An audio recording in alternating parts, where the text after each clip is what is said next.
नमस्कार, बहुत स्वागत है आपका न्यूज 18 बिहार झारखंड में। आपके साथ मैं हूं सोनाली सिंह।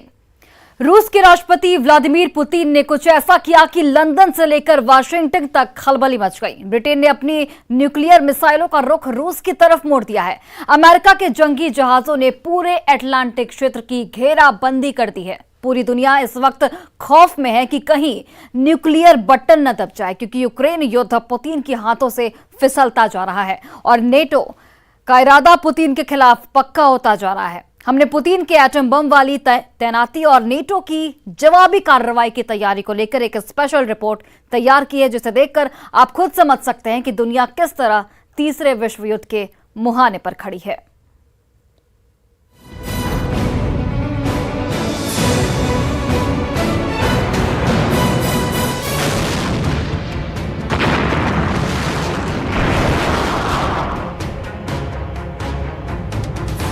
पुतिन के 11 न्यूक्लियर बॉम्बर तैनात, नाटो बॉर्डर से सिर्फ 20 मील दूर, नॉर्वे की सीमा के बिल्कुल पास। रूस के TU-160, TU-95 तैयार, पुतिन के ऑर्डर का इंतजार। न्यूक्लियर बटन दबने वाला है।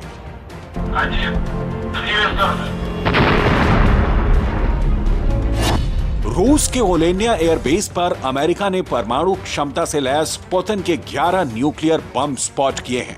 रूस की नेवी का यह हेडक्वार्टर लॉन्ग रेंज एयरक्राफ्ट के लिए बहुत माकूल माना जाता है। सवाल है, फिर क्या पुतिन का परमाणु टारगेट सिर्फ यूक्रेन नहीं, नॉर्वे, स्वीडन, फिनलैंड और अमेरिका भी है? यह बहुत असामान्य घटना है, बहुत चौंकाने वाला है कि दुनिया की जब दो महाशक्ति अमेरिका और रूस दोनों एक दूसरे को परमाणु पावर का ओपन चैलेंज दे रहे हों, सवाल फिर वही कि क्या अब न्यूक्लियर युद्ध छिड़ने ही वाला है? कत्लेआम ही है आखिरी रास्ता, घुट घुट कर मरना ही है आखिरी सच, एटम बम ही है युद्ध का आखिरी उपाय। डार्क रूम में परमाणु वॉर पर क्या हुआ फैसला? कौन किस पर पहले गिराएगा न्यूक्लियर बम? चलेगा यूक्रेन तो क्या बच पाएगा रूस? अहम की जंग से भड़के परमाणु के शोले, परमाणु बम से होगा सब खाक। क्या होगा यूक्रेन युद्ध का अंजाम? क्योंकि रूस के तैयार एटमी बॉम्बर की ताकत आप देखेंगे तो यकीन हो जाएगा कि परमाणु धमाका हुआ तो कितना खतरनाक और त्रासदी से भरा होगा।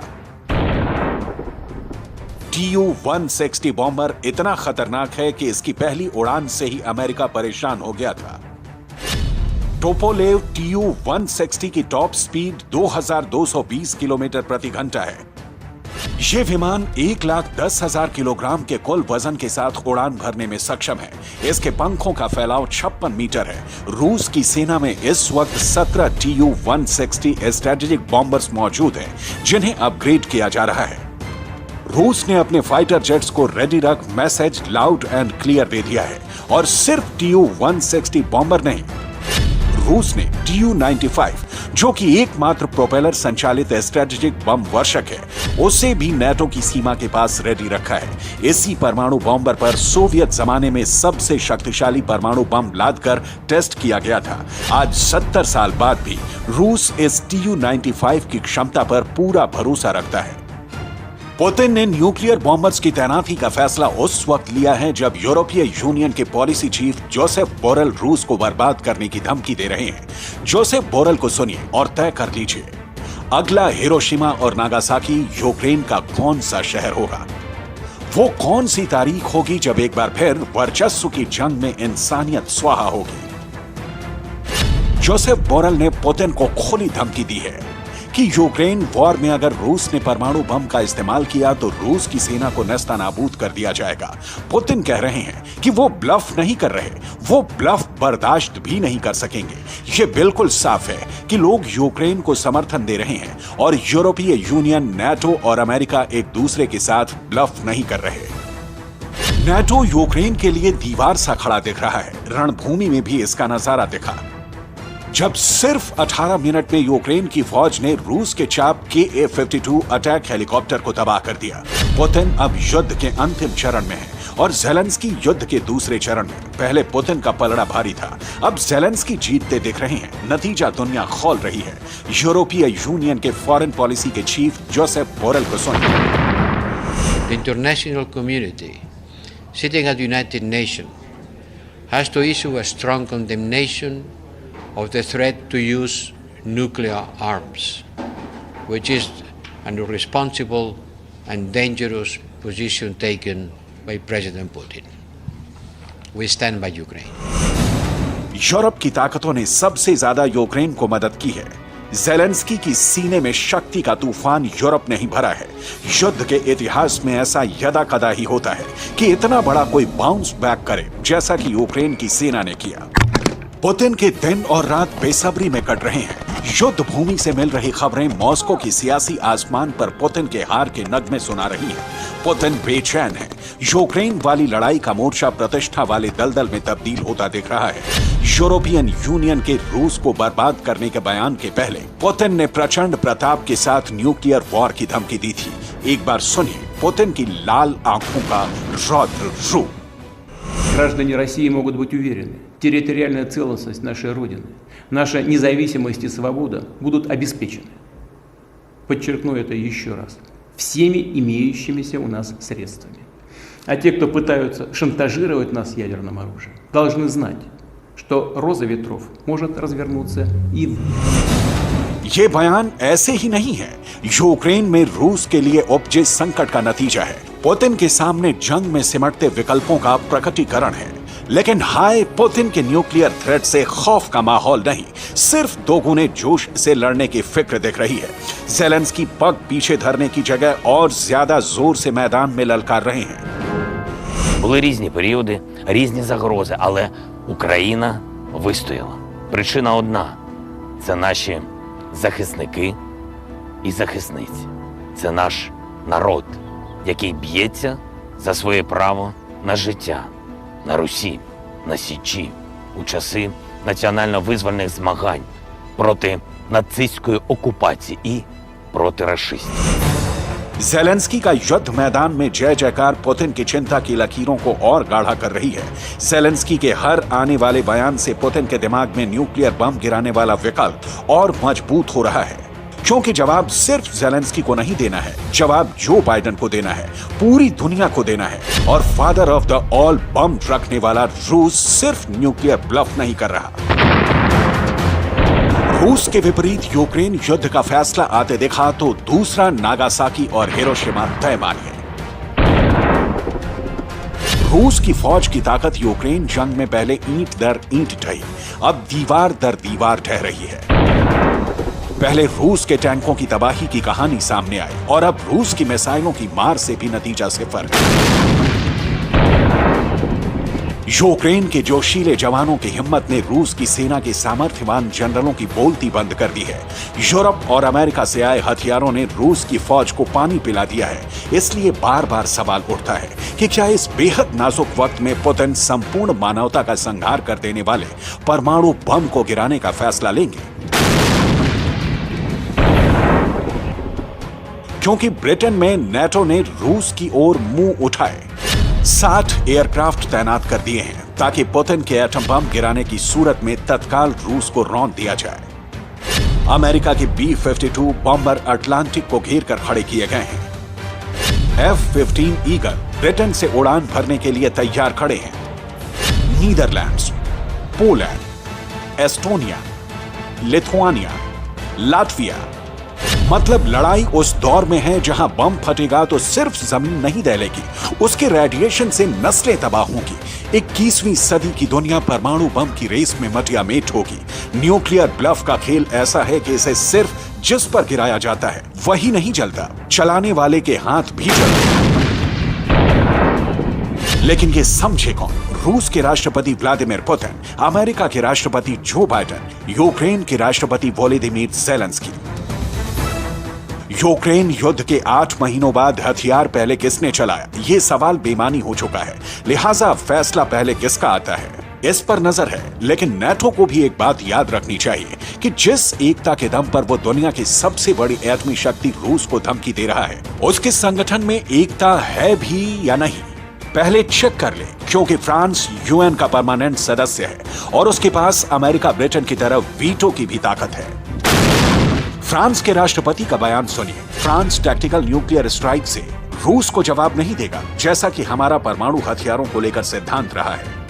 एक पंक्ति का फ्रांस के राष्ट्रपति का यह बयान बहुत कुछ कहता है। ब्रिटेन की पुतिन को रोकने की उकताहट, जो बाइडेन की पुतिन को सबक सिखाने की बेसब्री और ज़ेलेंस्की को मिल रहे यूरोप से हथियारों की सीमा।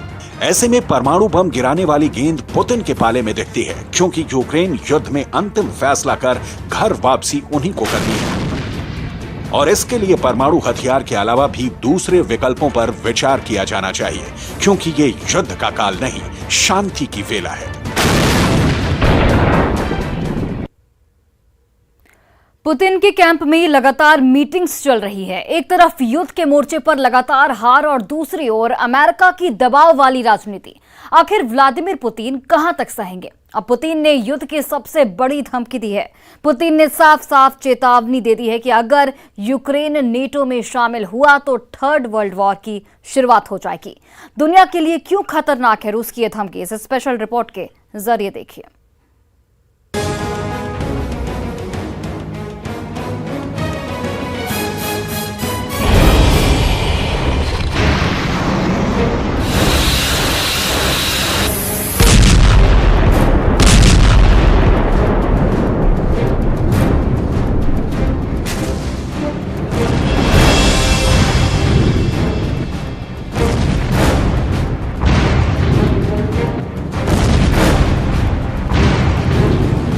जंग के 250 दिन पूरे होने वाले हैं और पहली बार पुतिन ने सबसे बड़ी धमकी दी है।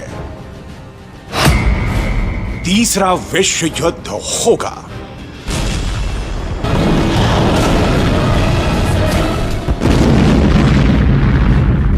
पुतिन जो कहते हैं वो करके दिखाते हैं और अपने ही अंदाज में पुतिन ने यूक्रेन और अमेरिका को धमकी दे दी है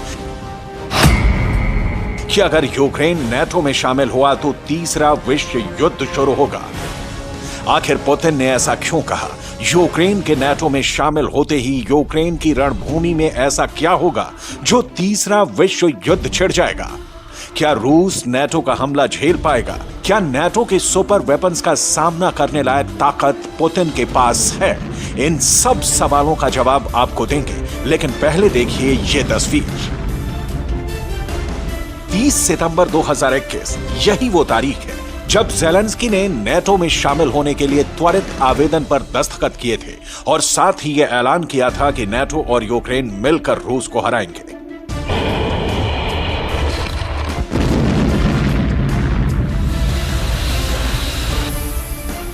Ми де-факто союзники. Це вже досягнуто. Де-факто ми вже пройшли свій шлях в НАТО. Де-факто ми вже довели взаємосумісність зі стандартами Альянсу. Вони реальні для України, реальні на полі бою і в усіх аспектах нашої взаємодії. Ми довіряємо один одному, ми допомагаємо один одному, і ми захищаємо один одного. Це і є Альянс. Де-факто. इस ऐलान के बाद ही रूस के राष्ट्रपति भवन क्रेमलिन के अंदर पुतिन ने अपनी टीम के साथ एक मीटिंग की और ज़ेलेंस्की के इस फैसले की समीक्षा की गई। नेटो में कुल 30 देश हैं। अगर ज़ेलेंस्की नेटो में शामिल हो जाते हैं तो पुतिन को अकेले 30 देशों से मुकाबला करना होगा। नेटो के अपने नियम हैं, जिसके मुताबिक नेटो के इन सभी 30 देशों को अपने सैनिकों और हथियारों की एक निश्चित संख्या युद्ध के लिए तैयार रखनी होती है। इस तरह अगर देखा जाए तो रूस के पास कुल 30 लाख सैनिक हैं, जबकि नेटो के लिए कुल 35 लाख सैनिक रिजर्व रखे गए हैं। लेकिन क्या नेटो के सभी देश पुतिन के खिलाफ खड़े हो पाएंगे? इसकी आशंका बहुत कम है, क्योंकि पुतिन ने अभी से नेटो के गठबंधन को तोड़ने का संकल्प कर लिया है और इसी संकल्प के तहत पुतिन ने तुर्की के राष्ट्रपति एर्दोगन के सामने एक प्रस्ताव रखा है। पुतिन ने एर्दोगन के सामने प्रस्ताव दिया है कि रूस तुर्की को सप्लाई का हब बनाना चाहता है। पुतिन नेटो के अंदर सेंध लगाकर नेटो को खोखला करने की प्लानिंग में लगे हुए हैं। इस वक्त यूक्रेन के अंदर चल रहे युद्ध में अमेरिका और नेटो के देश यूक्रेन को मदद तो कर रहे हैं, लेकिन ये मदद सिर्फ एक मित्र राष्ट्र के रूप में है। लेकिन अगर ज़ेलेंस्की नेटो में शामिल हो जाते हैं तो नेटो के 30 देशों को युद्ध में शामिल होना पड़ेगा। दरअसल नेटो के समझौते के मुताबिक अगर किसी नेटो देश पर कोई हमला होता है तो उसे नेटो के सभी 30 देशों पर हमला माना जाएगा। ऐसे में अगर ज़ेलेंस्की नेटो में शामिल हुए तो नेटो के सभी 30 देशों के सैनिक यूक्रेन में जंग लड़ने के लिए आ सकते हैं। नेटो के सभी देश मिलकर यूक्रेन की एयर डिफेंस का काम कर सकते हैं। ऐसे में रूस की किसी भी मिसाइल का यूक्रेन की जमीन को छू पाना बहुत मुश्किल हो जाएगा। सबसे बड़ी बात यह है कि रूस के पड़ोसी देश ही रूस के खिलाफ जंग छेड़ देंगे। रूस का 6% बॉर्डर नेटो देशों से छूता है। रूस की सीमाएं 14 देशों से मिलती हैं। इनमें से 5 देश नेटो के सदस्य हैं: फिनलैंड, एस्टोनिया, लातविया, लिथुआनिया और पोलैंड। अगर ज़ेलेंस्की को नेटो की मेंबरशिप मिल गई तो ये रूस के सारे पड़ोसी देश रूस के खिलाफ जंग करने के लिए बाध्य हो जाएंगे और ऐसे में पुतिन की मुश्किलें बहुत बढ़ जाएंगी, क्योंकि उनकी फौज को नेटो के कई खतरनाक हथियारों से जूझना होगा। रूस के खिलाफ सबसे बड़ी चुनौती बनेगी अमेरिका की वो सबमरीन जो परमाणु ऊर्जा से चलती है, और ये सबमरीन बड़े बड़े युद्धपोतों को डुबोने की क्षमता रखती है, क्योंकि ये टॉर्पीडो से लैस है। इसमें लगी टॉम हॉक क्रूज मिसाइलें दुश्मनों को जबरदस्त नुकसान पहुंचाने की क्षमता रखती हैं। इसके अलावा यूक्रेन को पैट्रियट एयर डिफेंस सिस्टम भी मिल जाएगा, जो अमेरिका का आजमाया हुआ सबसे बेहतरीन एयर डिफेंस सिस्टम माना जाता है।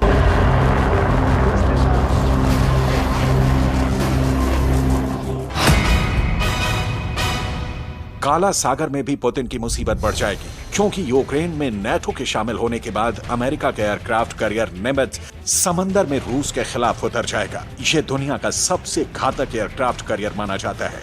इस एयरक्राफ्ट कैरियर में 4.5 एकड़ का फ्लाइट डेक है और इस पर 60 एयरक्राफ्ट आ सकते हैं।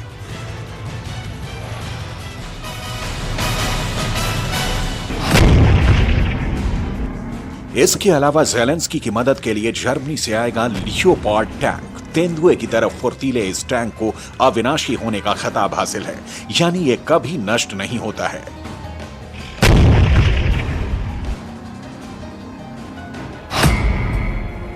इसके अलावा ज़ेलेंस्की की पावर बढ़ाएगा अपाचे गन शिप, जो किसी टारगेट पर हवा में नजदीक से जमीन पर मार कर सकता है। अपाचे गन शिप एक बार में कई राउंड रॉकेट्स फायर कर सकता है। इस अपाचे गन शिप से हेलफायर मिसाइल भी लॉन्च की जा सकती है।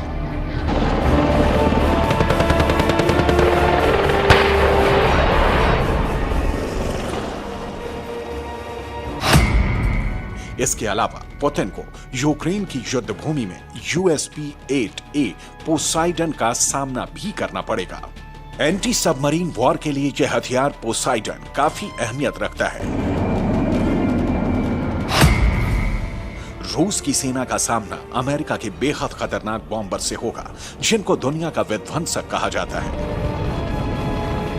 इस बॉम्बर की मौजूदगी ही युद्ध में दुश्मन को भयाक्रांत कर देती है।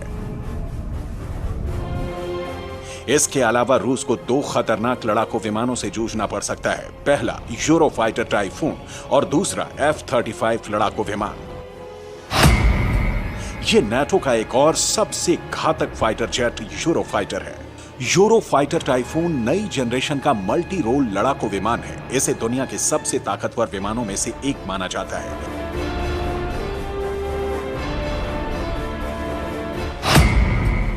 इसके अलावा अगर वर्ल्ड वॉर हुआ तो पुतिन की आर्मी को नेटो के सबसे घातक हथियार का सामना करना पड़ेगा, जिसका नाम है F-35।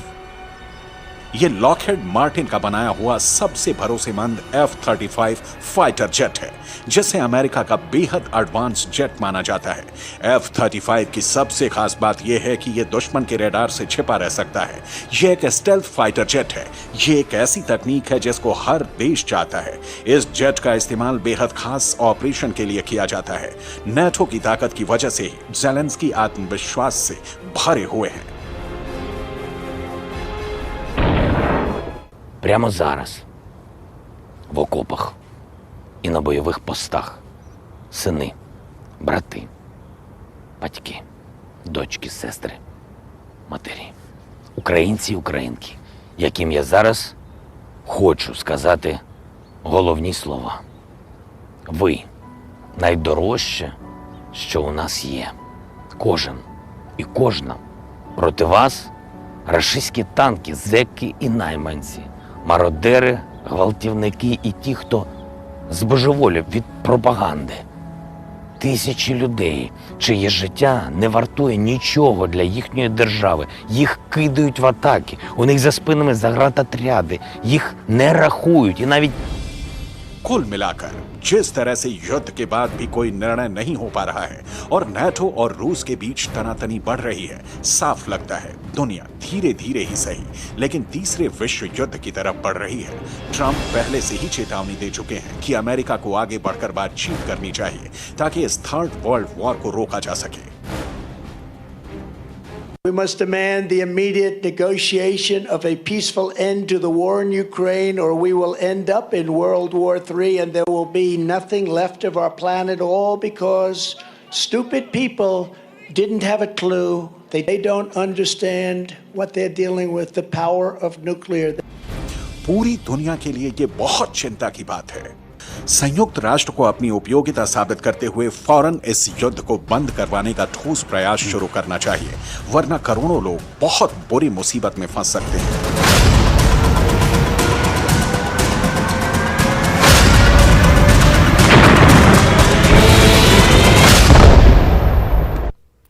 और फिलहाल हमारे इस खास बुलेटिन में बस इतना ही। आप देखते रहिए न्यूज़ 18 बिहार झारखंड।